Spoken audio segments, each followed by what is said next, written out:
سيداتي سادتي، السلام عليكم ورحمة الله تعالى وبركاته.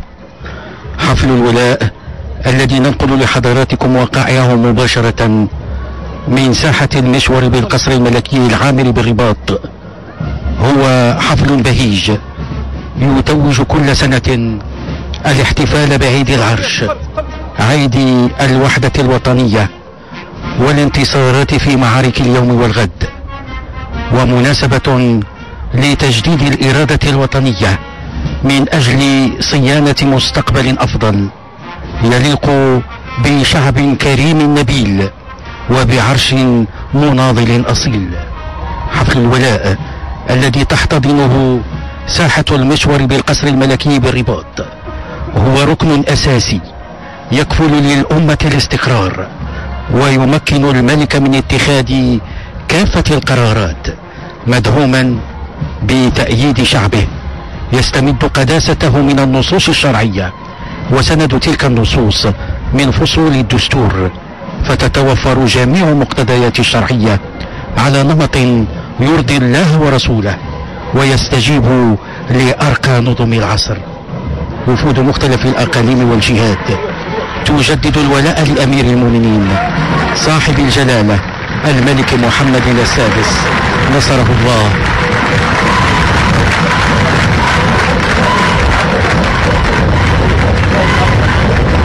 وزير الداخلية وولاة وعمال أقاليم المملكة الله يبارك عمر سيدي.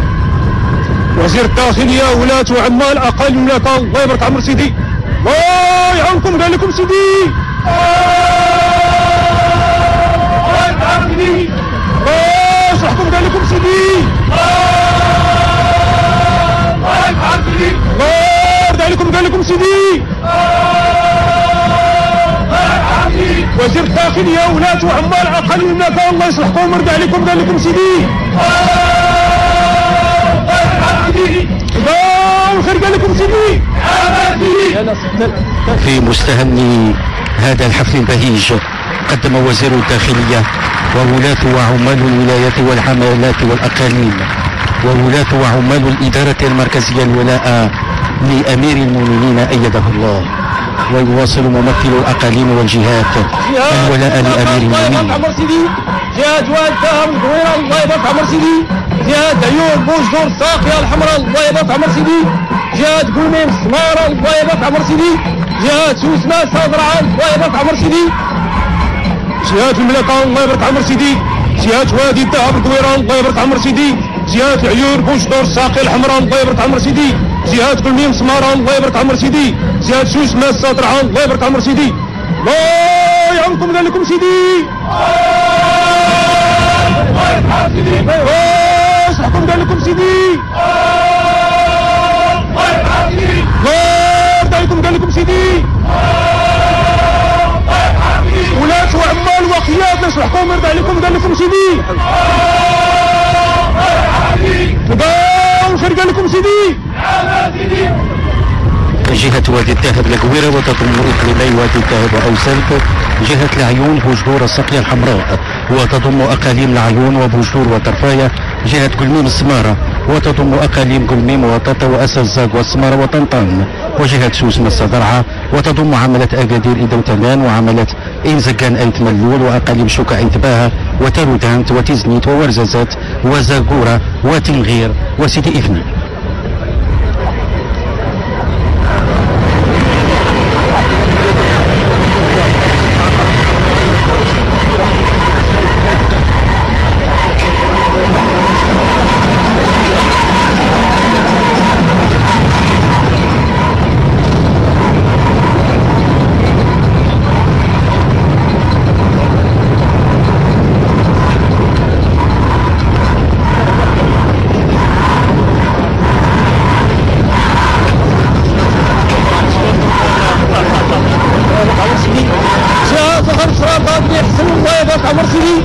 جهات الشاوية ورديغال الله يبارك عمر سيدي. جهات مراكش تاسيف الحوز الله يبارك عمر سيدي. جهات الغرب سرار داباني حسن الله يبارك عمر سيدي. جهات الشاوية ورديغال الله يبارك عمر سيدي. جهات مراكش تاسيف الحوز الله يبارك عمر سيدي. الله يعاونكم قال لكم سيدي. الله صحكم قال لكم سيدي الله يرضى عليكم قال لكم سيدي ولاة وعمال وقيادة صحكم يرضى عليكم قال لكم سيدي تبان خير قال لكم سيدي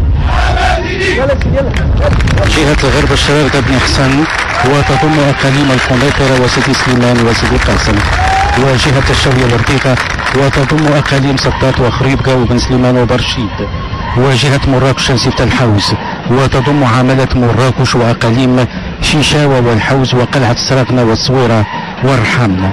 مناسبة سيداتي سادتي هي اليوم حافلة بمزيد من العطاءات والإنجازات يعبر خلالها المواطنون عن حب عظيم يسكن قلب كل مغربي لجلالة الملك الذي يسهر على توفير سبل الحياة الكريمة الآمنة. الله يبارك عمر سيدي جهة الشرقية الله يبارك عمر سيدي جهة الرباط سلازم ورزعير الله يبارك عمر سيدي جهة الدار البيضاء الكبرى الله يبارك عمر سيدي الجهة الشرقية الله يبارك عمر سيدي جهة الرباط سلازم ورزعير الله يبارك عمر سيدي الله يعاونكم قال لكم سيدي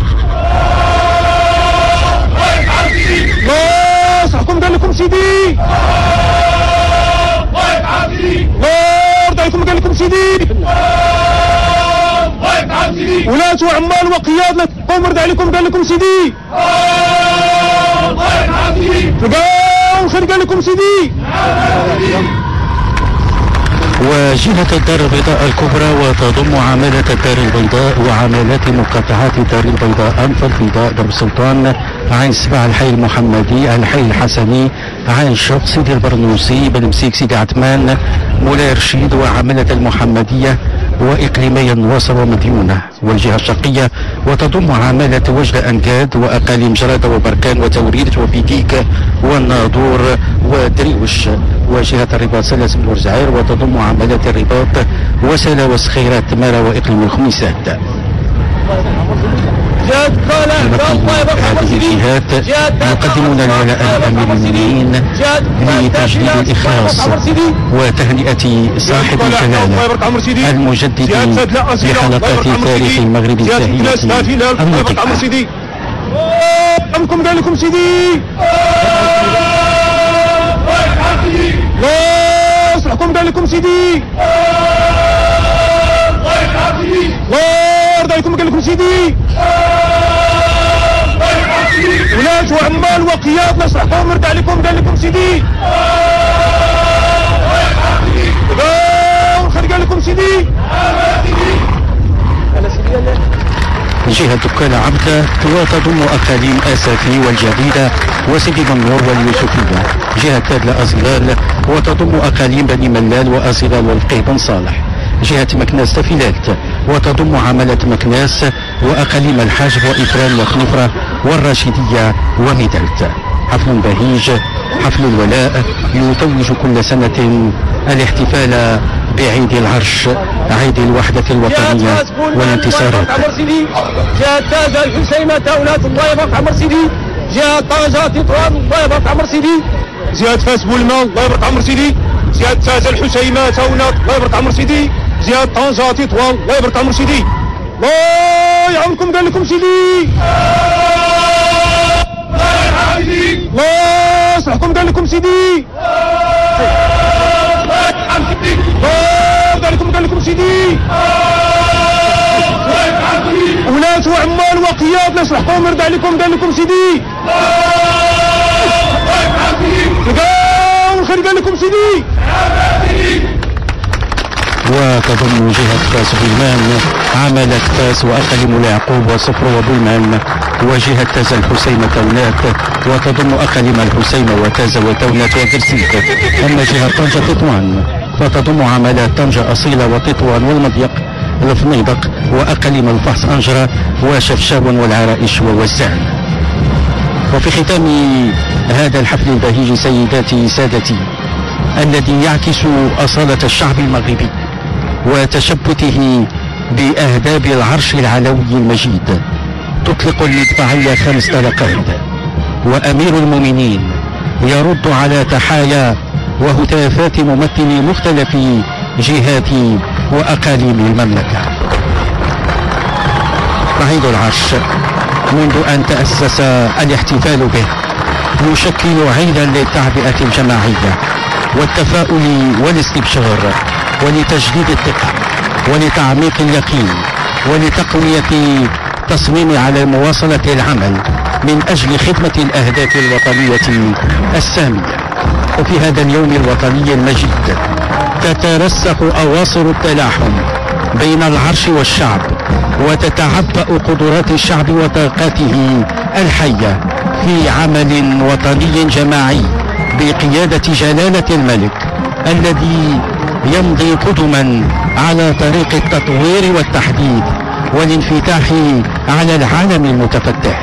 فهو إذن عيد للوطنية والمواطنة وعيد الوطن والمواطنين جميعا يكتسي الاحتفال به طابعا وطنيا تعبوي ويؤكد حقيقة على قدر كبير من الأهمية هي هذا الإجماع الوطني على التعلق بالعرش المغربي في دعم مسيرة التقدم في بلادنا على جميع الأصعدة وفي تعزيز الوحدة الوطنية وفي حماية المكتسبات وفي الذود عن السيادة والاستقلال الوطني.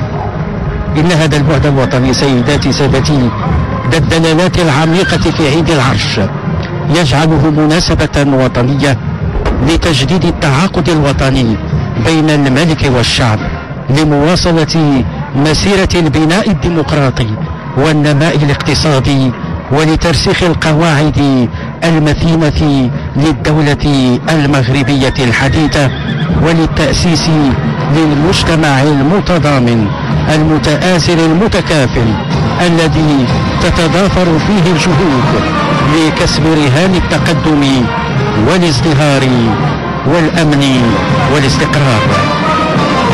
لقد قدم ملوك المغرب تضحيات كبرى على درب التحرير وإعلاء شعار المغرب الغالب الله الوطن الملك، وجسدته شخصياتهم بما طبعوا به مسيرة البلاد في حماية للوحدة وضمان الاستقرار وإعلاء شعائر الدين وإقامة العدل وإنصاف المعوزين والمحتاجين. إلى هنا سيداتي سادتي أعود بكم إلى الرباط وإلى اللقاء.